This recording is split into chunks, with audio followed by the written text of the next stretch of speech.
BoogeyMan band coming round the bend. Is BoogeyMan band. Is BoogeyMan band. Greetings, my fellow Fright Fiends. Thanks so much for stopping by the Horror Zone channel. I hope everyone's doing well.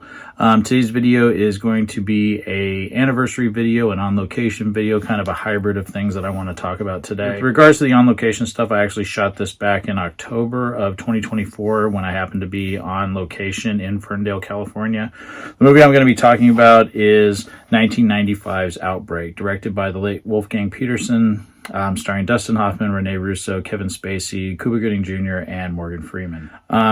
Just to give you a little history about the film and where it places in my life, I didn't see this film in the theater. I saw it on VHS back in summertime. I'm going to say probably around late summer, early fall. But I remember renting this from the warehouse and taking it over to show my grandmother. My grandmother, who is still with us, I've talked about her many times before. She's kind of been my gateway into horror movies growing up because she liked movies with dark subject matter. She's the reason I like the Halloween franchise because she really loved the Dr. Loomis character. She's also the person that told me to watch Salem's Lot when it first aired. She had watched part 1. She told me to watch part 2. Part 2 terrified me to my core. But, you know, it led to it becoming my favorite movie of all time. With Outbreak, I took it over, and typically when I would take movies over, a lot of times my grandfather, who's passed on, unfortunately, he didn't like movies like this. If it was something that could really happen that was scary, he would get angry about it. And a lot of times I would bring movies over to show my grandmother, and we would go into, like, the TV room is what we used to call it. It was an area where the TV was, and we would close the door because he was usually taking a nap or something like that. And I do remember when the commercials for the film first started airing, right before it came out into theaters in March, I noticed little things that said to me as a kid, and now again, at this point, I didn't know that Ferndale was where Salem's Lot was shot, but I recognized certain streets because they use ocean a lot in this film. That is one of the streets that I'll showcase when we get to the on location part. But I noticed that street, and it looks like the street that Ben Mears drives down in the Jeep as he enters town and everything. And that area is used quite a bit in this film, more so than it was used in Salem's Lot. I was a big fan of Rene Russo from Lethal Weapon 3 at that point. I knew Dustin Hoffman primarily from like movies like Rain Man. I was a fan of him from that. Of course, I knew him from Tootsie, but that was a little early for, I wasn't really into that movie, but I knew him from that, and Kramer versus Kramer, which was a movie my mom liked. But I knew Kevin Spacey pretty well because at that point I had seen the movie The Ref, and I thought he was hilarious in that. And I knew Cuba Gooding Jr. from Boys in the Hood. And also, someone I didn't mention is a supporting part, very small supporting part, was Patrick Dempsey. And I think that was my biggest draw because I really liked Patrick Dempsey from Can't Buy Me Love, from the movie Run, Loverboy. I'd seen him in so many things, and I was happy that he was in this as well. I think now that we've all suffered through a pandemic, which is, was 5 years ago this month when lockdown started, which is crazy. Living through that pandemic, I couldn't help but think back to this movie because as a 21-year-old kid watching this for the first time, I never thought we would go through anything like that. But the concept of it really scared me as a kid. And to live through what we lived through with the COVID pandemic was terrifying. And I would always think about this movie. I think this movie is very thrilling. I actually just talked about it recently on my friend Eric's podcast, Cradle to the Grave. I actually did the interview with him back on, I believe it was November 3rd. All right, so a virus very similar to Ebola is discovered in Africa in 1967. 28 years later, it resurfaces, and Colonel Sam Daniels of the U.S. Army is sent to investigate it. When he returns, he warns his boss, Brigadier General Ford, of the lethal nature of this virus. He wants to put out an alert. Ford, who had been one of the men who first dealt with this virus, insists that the virus is contained and is unlikely to show up in the U.S., just like the mayor in Jaws, right? We caught the shark. There's no danger. We will be open on the 4th of July. And, we talked about the movie then and what it meant to me, and we both gave our opinions of it. I really love the film. He thought Dustin Hoffman was a little abrasive in his role, but he's never really bothered me in it. I actually like the film quite a bit. Caroline Titus, who I know well, that lives in Ferndale, that was actually the former publisher and editor of the Ferndale Enterprises newspaper. Her husband, Stuart, was actually the mayor when this was shot in Ferndale back in 1994.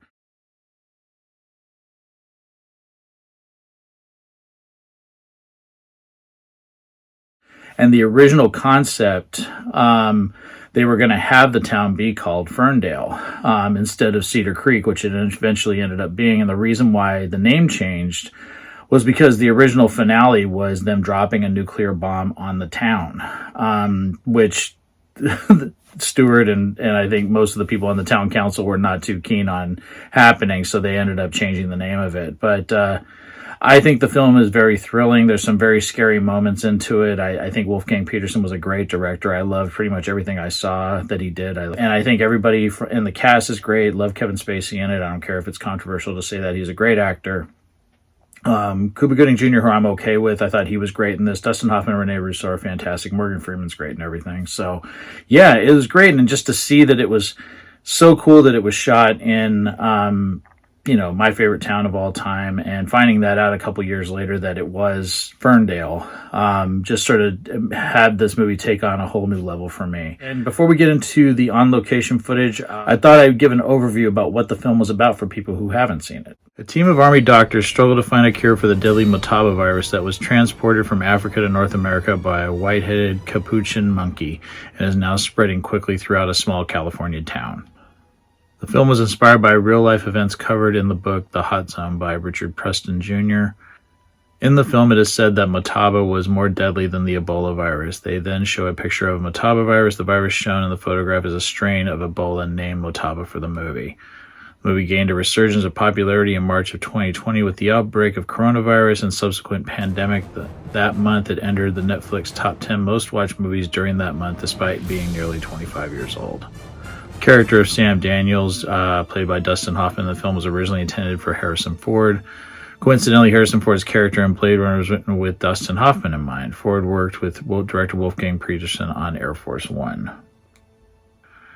Outbreak was a commercial success. It topped the U.S. box office its opening weekend with a gross of 13.4 and has spent 3 weeks at #1 before Tommy Boy's release. It was a number one in Japan for 6 weeks. The film grossed $67.7 million in the United States and Canada and $122.2 million internationally for a worldwide total of $189.9 million. The film's scientific liberties have been criticized, especially compared to the realism of the 2011 film Contagion. Implausibilities include the virus taking only an hour rather than days to multiply, the synthesis of a cure taking less than a minute rather than many months, and the injection of the cure producing immediate improvement.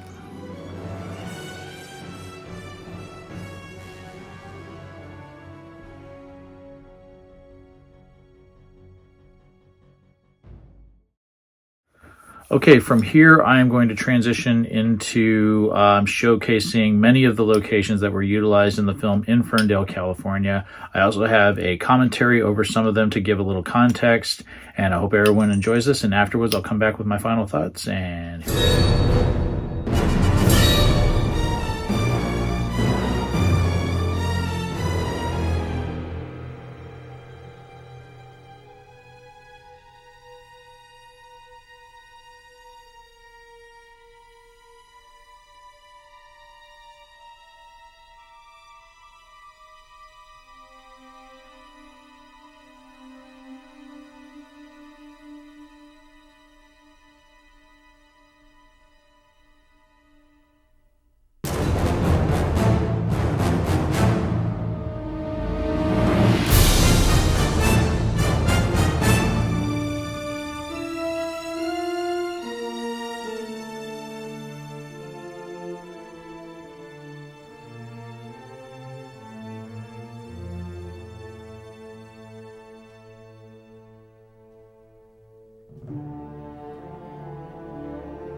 great meeting you. Denise, And your very name nice. was? I'm Danny. Danny? Yes, ma'am. Okay. So, and these were the shelves that on. Yes, yes. Wow. I'm not exactly sure where they put them. They are, you can move them anywhere.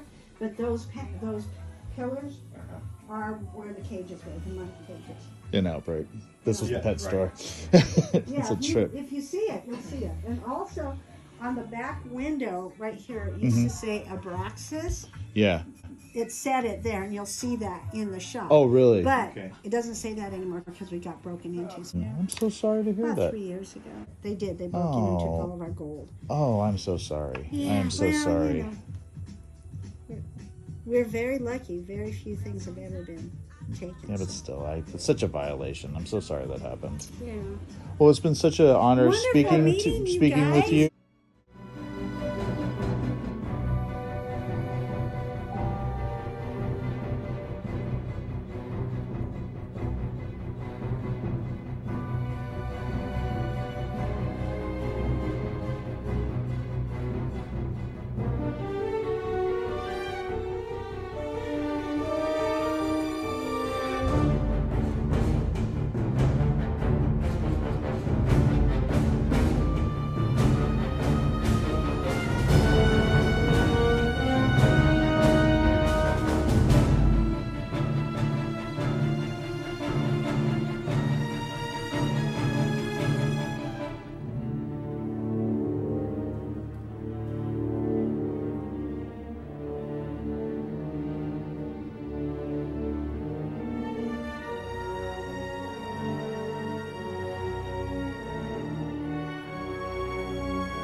Now, the scene where the military convoy is entering town across the Fern Bridge, what I found out about 3 years ago from my friend Christina Chapman, who owned Chapman's Bookery in town at the time, she said that they're actually leaving town. So the convoy is actually driving away from Ferndale and into the town of Fern Bridge. Reason why they shot it this way is because there is a creamery in Fern Bridge, and you see it as you drive over the bridge.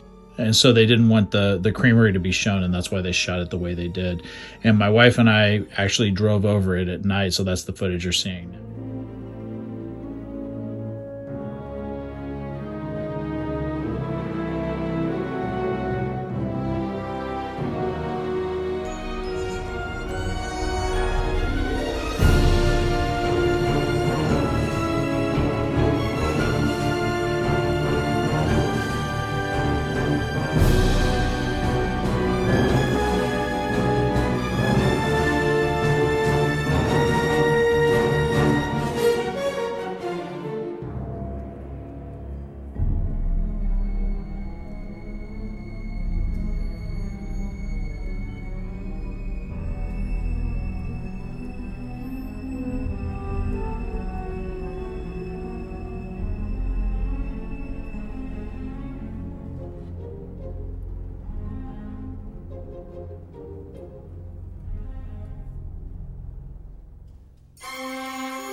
This is just outside Fireman's Park, and you'll see Dustin Hoffman's character, Sam Daniels, driving into the park.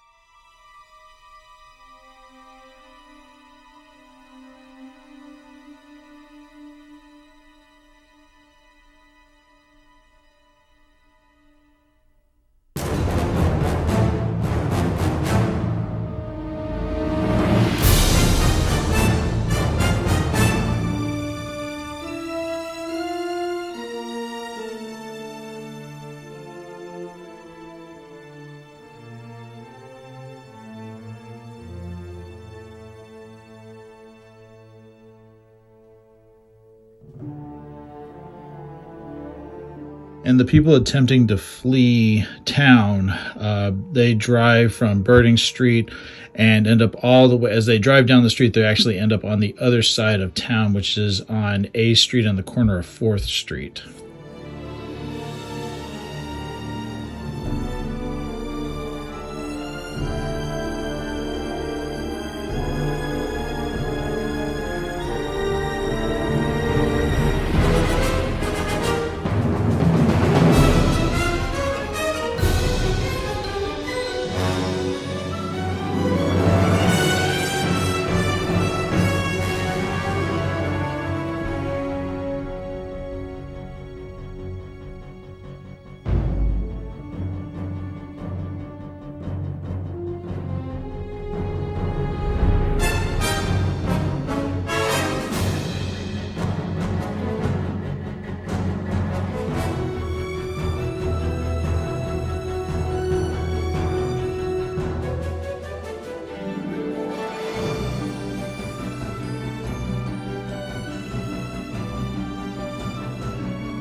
There's the road. He's coming from there.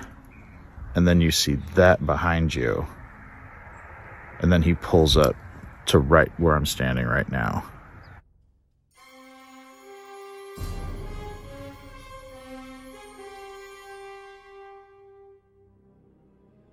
See see the cemetery behind him. And I kept thinking it was the same.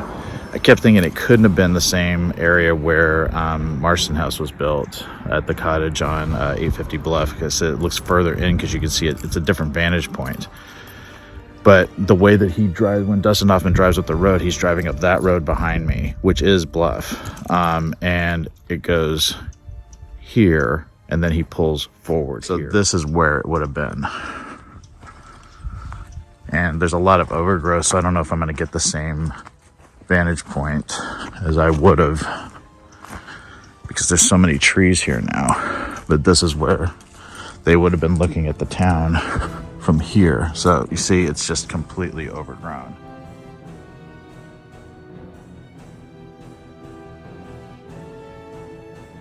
But this is where it was. Incredible. So glad I found it. So it's just right off of Bluff. See the cemetery, because I was like, this is St. Mary's Cemetery, which is further up. It's actually past where Marston House was on Bluff. You just keep going past it. You'll pass Russ Park, and then you'll see this on, if you're coming up the road, it'll be on the right-hand side, and then you just pull off into this little clearing here. Because I've been looking for this for a long time. And you can see the road behind me.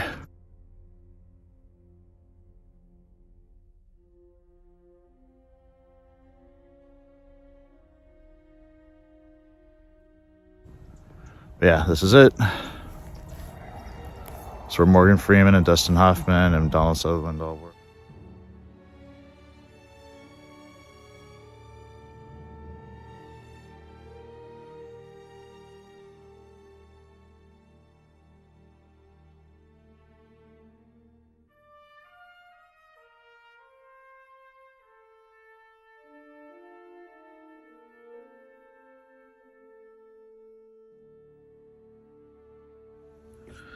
So again, thanks to my friend Christina Chapman. I knew once I found the lookout where the military is stationed that I wasn't going to be able to see town because of the overgrowth. So I decided to venture into the St. Mary's Cemetery, and there's steps leading up to the very top. So I decided to hike up there and see if I could get a better vantage point. And really the only thing I got, because I do have asthma from time to time, is that I got really winded doing it. So it's beautiful up there. It was my first time venturing into that cemetery. But yeah, I could see a little bit of the town, but not the way that it looked in the film. But it was a beautiful hike. It was beautiful weather, very kind of brisk that day, because it had rained a couple days before. But a little muddy, but still worth doing it. Very peaceful here. Out of breath. It is a lot of steps up to this peak, but that is the best I can see, the vantage point from the movie. The trees just block it all.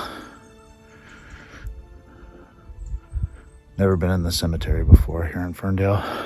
St. Mary's.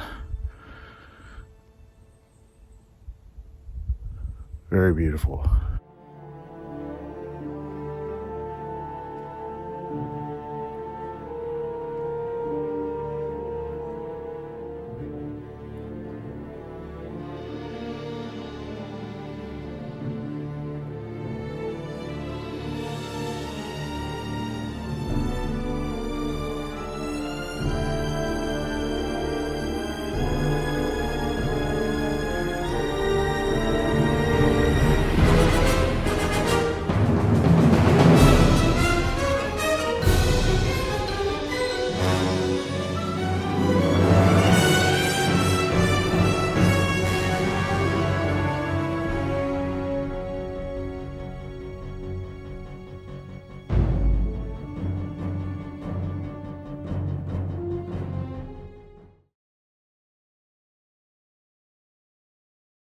So I want to thank everyone for taking the time to watch this video celebrating the 30th anniversary release of Outbreak. Can't believe it's been 30 years. And also going on a little tour with me of my favorite town, Ferndale, where so many amazing things were shot, primarily, of course, Salem's Lot, but also movies like The Majestic and Outbreak, was great finding some of these hidden locations that I hadn't been able to find previous times I've been in town. So it's almost like, you know, finding gold for me, and especially the location of where the military was stationed and the St. Mary's Cemetery, and finding out that Abraxas, which is my wife's favorite store in town, was actually used for the pet store. Had a lot of fun, great celebrating this film and this amazing milestone. I want to thank everyone for their continued support of BoogeyMan Ben's Horror Zone, and I'll talk to you again real soon. Take it easy. Stay scared as always. Peace.